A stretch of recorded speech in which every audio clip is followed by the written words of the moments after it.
꿈을 꾸어왔습니다. 커서 내 고장과 나라 발전에 기여하는 사람이 돼야지. 이제 한 마리의 연어가 성장해서 다시 고향으로 돌아왔습니다.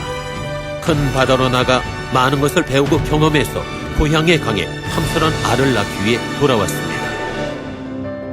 저는 1965년 하늘, 산, 강, 들녘이 아름답고 사람의 정이 살아있는 양산에서 태어나서 여름이면 소목이고 걸음치고 겨울이면 산에서 나물 해 나르던 원덕면 화제리의 산골 소년이었습니다.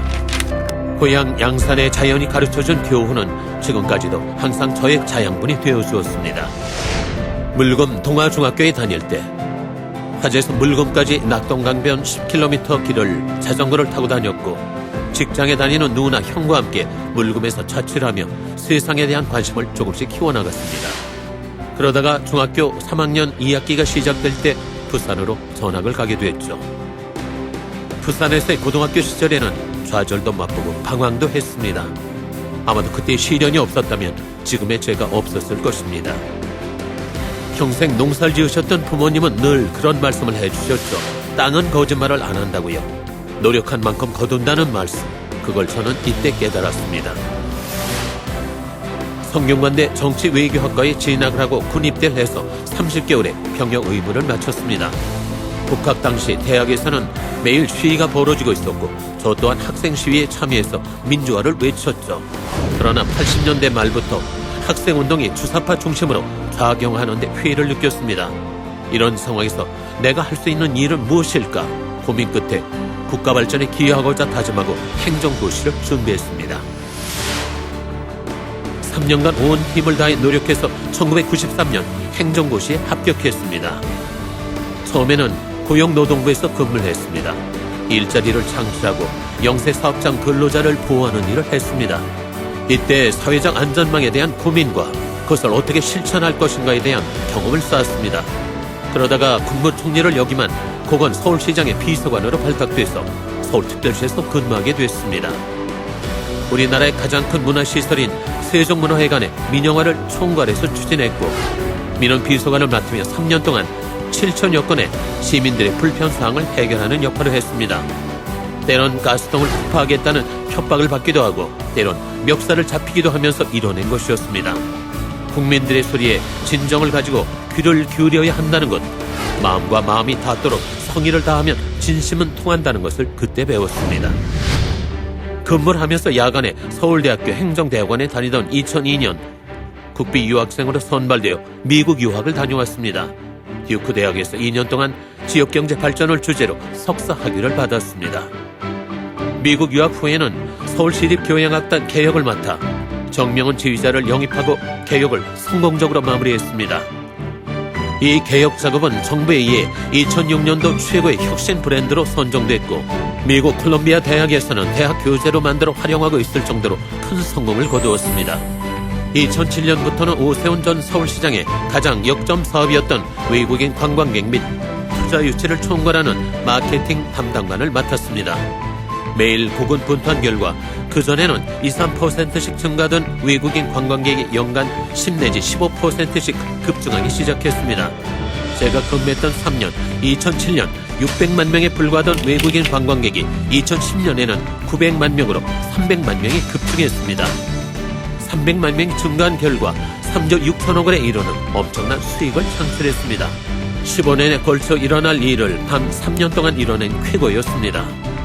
2009년 8월 서울, 베이징, 싱가포르, 홍콩, 방콕 등이 함께 창설한 아시아도시연맹의 제1대 이사장으로 선출됐습니다.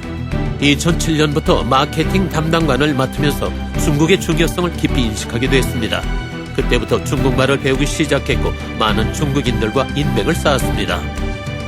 전 국가적으로 엄청난 예산을 투입해서 첨단 과학기술 개발에 매진하고 미래를 준비하는 중국을 보면서 중국을 제대로 연구하고 우리나라의 앞날을 대비해야겠다는 생각을 그때부터 갖게 됐습니다. 2009년부터 중국 유학을 준비해서 2010년 북경대학에 방문학자로 유학을 하게 됐습니다.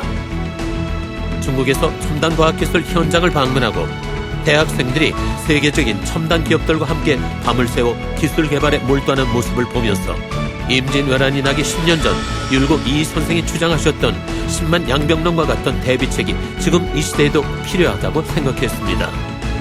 인적 자원밖에 없는 우리나라, 세계 최고의 첨단 과학기술로 무장한 10만 명 이상의 최고의 과학기술 두뇌를 길러야 우리나라의 미래의 희망이 있습니다.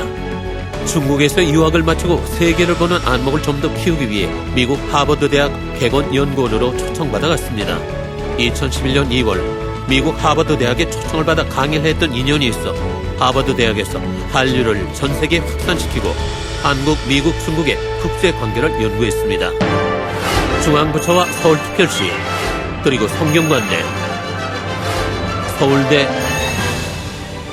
미국의 하버드대, 듀크대, 중국의 북경대 등 국내외 6개 대학에서 공부를 하고 연구한 것은 조국과 고향을 위해 언젠가는 배운 것을 모두 바치겠다는 각오를 했기 때문입니다. 우리의 아이들, 커가는 학생들의 미래를 위해 누군가는 희생을 감수하고 앞날을 대비해야 한다는 생각으로 결단을 내렸습니다. 스티브 잡스가 이런 말을 했습니다. 성공한 사람과 실패한 사람의 차이에는 바로 열정이 있느냐 없느냐다라고요. 부족한 저지만 저에겐 포기하지 않고 밀고 나가는 누구와도 비교할 수 없는 뜨거운 열정이 있습니다. 저는 우리나라 국민을 믿습니다. 알고 계십니까? 사람을 수출하던 나라에서 세계 6위의 외환 보유국이 된 사실을. 알고 계십니까? 로열티를 지불하던 나라에서 세계 4위의 특허 점유국이 된 사실을. 알고 계십니까? 세계 1등 제품을 127개나 만들고 있다는 사실을. 어제의 도전이 없었다면 오늘의 대한민국은 없었을 것입니다. 대한민국의 이름 앞에 불가능은 없습니다. 대한민국이 세계 최고의 두뇌국가, 과학기술 대국이 될 때까지, 그리고 아름다운 우리 양산이 전국 최고의 도시가 될 때까지 저는 모든 열정을 바칠 것을 다짐합니다. 한 마리 큰 연어가 되어 고향과 나라를 위해 이 한 몸을 기꺼이 바치겠습니다. 흐르는 강물을 거꾸로 거슬러